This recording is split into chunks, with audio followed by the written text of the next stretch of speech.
Basta, Nay. Hindi ako duhod. Sakit-sakit kayo mo duhod. Sige, ato lang patagaan tambal, ha? Matapos mabigyang pansin ang kanyang kwento, binisita si Nanay Sita ng mga health officer ng bayan ng Sibulan at probinsya ng Negros Oriental. Ma'am, in this case, ito pong magkapatid ay umabot na hanggang doon sa ating psychiatric center. Unfortunately, hindi pa rin talaga sila nabigyan ng regular na tulong. Saan po kaya nagkaroon ng problema? Ang problema doon kasi na-hurt yung nanay sa isa lang na worker. So nung na-hurt siya, hindi na siya bumalik. So out of pocket na lang siya lahat. Hindi naman niya kaya.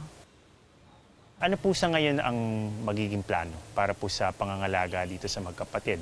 At pati na rin kay nanay. Ang plan namin is, we will be here to give the maintenance dose.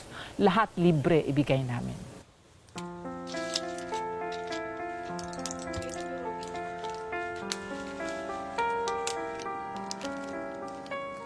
Mahirap talaga ang mag-alaga ng ganitong sakit kasi pabalik-balik.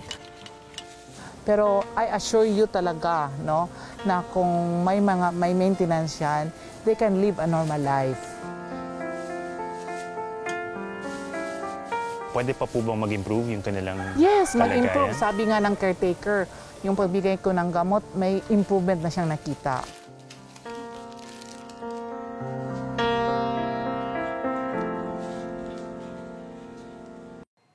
Maraming salamat sa panonood ng Eyewitness, mga kapuso. Anong masasabi niyo sa dokumentaryong ito? I-comment na yan at mag-subscribe sa YouTube channel ng GMA Public Affairs.